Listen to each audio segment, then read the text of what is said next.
Right, so hello and welcome back to Books and Things and welcome to another video. Today I'm going to be doing another Jane Austen July vlog.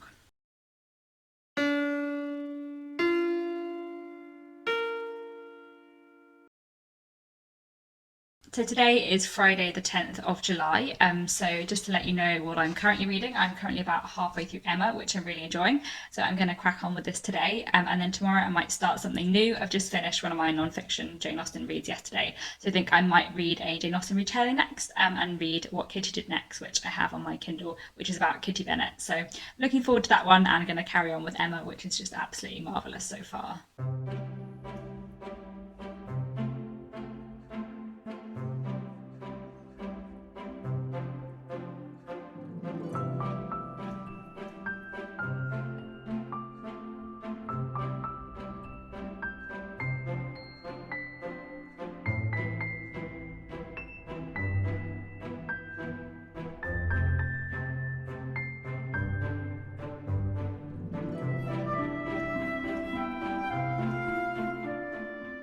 Hello, it's Sunday the 12th of July, so I am a bit further through Emma and really enjoying it so far.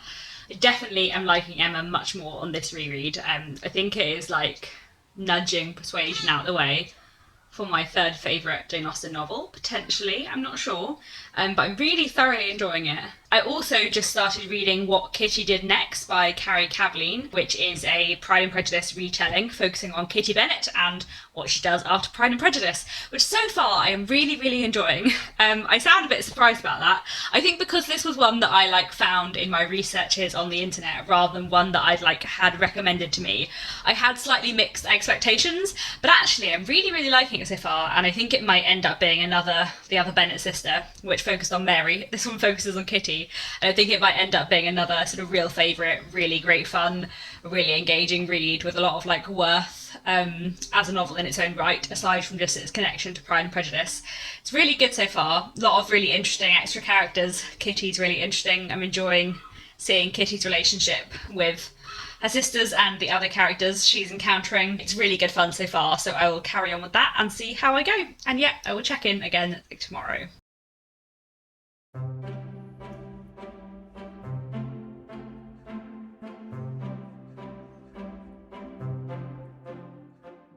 Good morning, it is Tuesday the 14th of July, so I have read on another chunk of Emma. I'm now pretty far through it, getting towards the end and really loving it. It's such good fun. Yeah, I definitely think I've enjoyed Emma much more on this reread than I had previously, and I'm finding it really thoroughly enjoyable, and enjoying looking at all the hints of what's to come later on in the book as well, which is really good fun.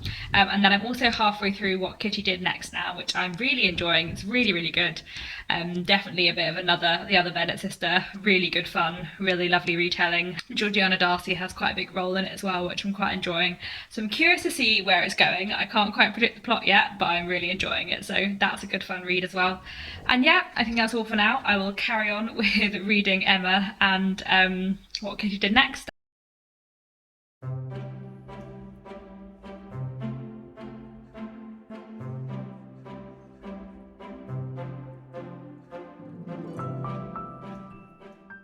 Hello, it is Wednesday the 15th of July, so I'm still carrying on with Emma, which I'm really enjoying. I'm getting near the end now, and I'm still really enjoying What Kitty Did Next as well. And then the other thing I have been doing is watching Rational Creatures, which is another modern retelling of Jane Austen in the form of a web series. So it's a retelling of Persuasion. So it's a bit different from the other Jane Austen retelling web series that I have seen in that it's not, I think it's the only one I've seen that's not pretending to be a YouTube channel. It's just a mini series that happens to be on YouTube and is in short chunks. It's really fantastic. It's very good. There's only 6 episodes of it because I guess they ran out of funding. So that was their season 1, and I think they have now got funding for season 2, but they haven't made it yet. I think they only got funding in February, so I imagine lockdown hasn't helped with their plans to film, but hopefully there will be more of Rational Creatures at some point, so I would highly recommend it. It's very good. Yeah, just a really fun modern adaptation of Persuasion. Really good acting, really amazing music, and really good production quality. And they've also gender swapped some of the characters, so there's some LGBT relationships which I really like and I think is done quite well.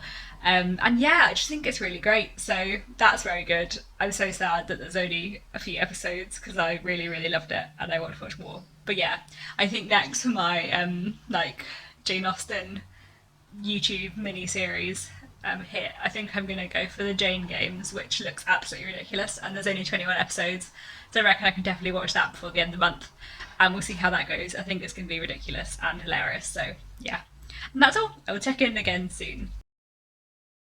Hello, it is Thursday, the 16th of July, and I have just finished off reading Emma. So I'm one day ahead of schedule, but I feel like with Emma, because the kind of climax point comes like 6 chapters before the end, it's really hard to stop reading once you get to that point.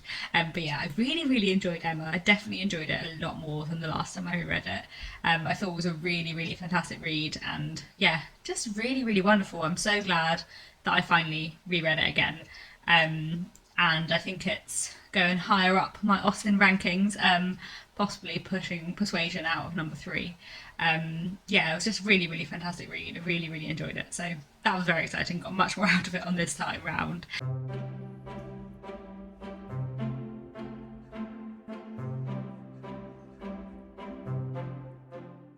So I've just finished reading What Kitty Did Next, which was absolutely wonderful. It was so good. I'm really, really, really impressed and pleasantly surprised by it. It was really fantastic. I think I might even like it more than the other Bennet sister. Yeah, it was really good. It was just very, very good. Really good fun. Wonderful elements, and it had like a nice love story element, but it also had like another plot line going on, which I really, really liked. As well, I feel like usually when I read a retelling of a Jane Austen book, well, when I say a retelling of a Jane Austen book, I mean a retelling of Pride and Prejudice, there's at least one character's interpretation who I slightly disagree with. Like in Longbourn, I love Longbourn, but I'm not sure I agree with the presentation of Mr. Bennet. I love the other Bennet sister, but I'm not sure I agree with the interpretation of Charlotte Lucas. But like, I just completely agree with the interpretation of every single character in this, in What Kitty Did Next, which was wonderful. And I loved the interpretation of Mr. Bennet, actually. I thought it made me like Mr. Bennet more, because I veer between liking Mr. Bennet and being a bit harsh on Mr. Bennet. And I also really liked, like, the way Kitty was presented, and her relationship with Elizabeth and Lydia and Jane. I liked the interpretation of Mary. I really liked the way Georgiana Darcy was done, and her friendship with Kitty was just wonderful. And yeah, it was just absolutely lovely. It was such a good read, and I thought the ending had so many like wonderful little things in it that I just loved, and it felt like really Austen-y, but also with a little extra like bit of feminist twist at the end as well. And I've definitely rambled on enough now. Like What Kitty Did Next, but it was very, very awesome. Hello, it is Friday the 17th of July.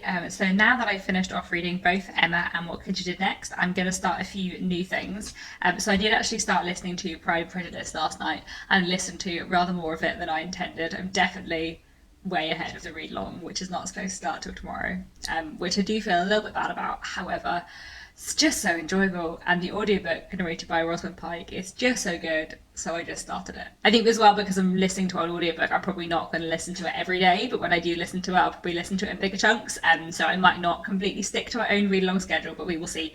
And the other two things I'm going to start, one is this, which is The Castles of Athlin and Dunblane by Anne Radcliffe. Anne Radcliffe is a Gothic writer from Jane Austen's time who is very well known, and Jane Austen satirised a lot in Northanger Abbey, so I'm very keen to read something by her, and I got this one because it was the shortest. This was on my TBR for last Jane Austen July and I failed to read it, so I'm going to try and read it this year. And then I'm also going to hopefully start this, which is another one of my non-fiction picks.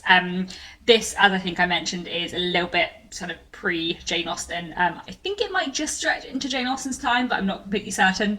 But I think it would still be really interesting to learn a bit more about the 18th century, which is a period in history I don't know too much about. And I'm very keen to read this, so I will see how I get on with both of these.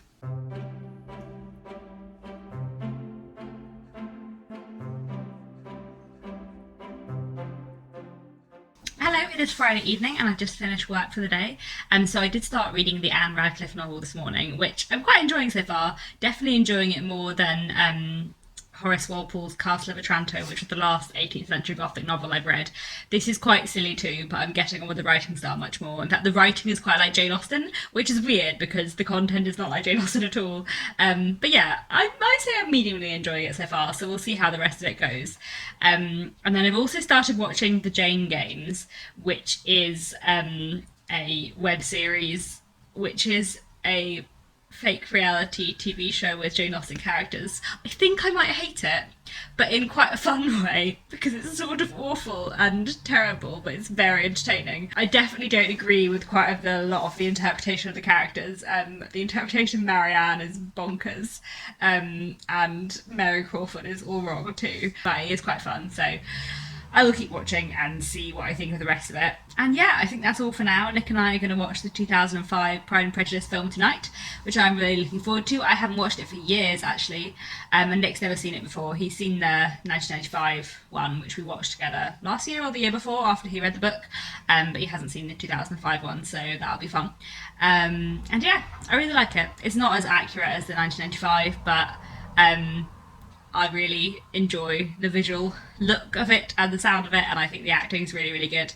And I think Matthew McFadden is a better Mr. Darcy for me than Colin Firth, in my opinion. So, you know, controversial, but I prefer him. So yeah, I'm looking forward to watching that. And otherwise, I think I'm going to sign off the vlog here, and I will start a new one tomorrow.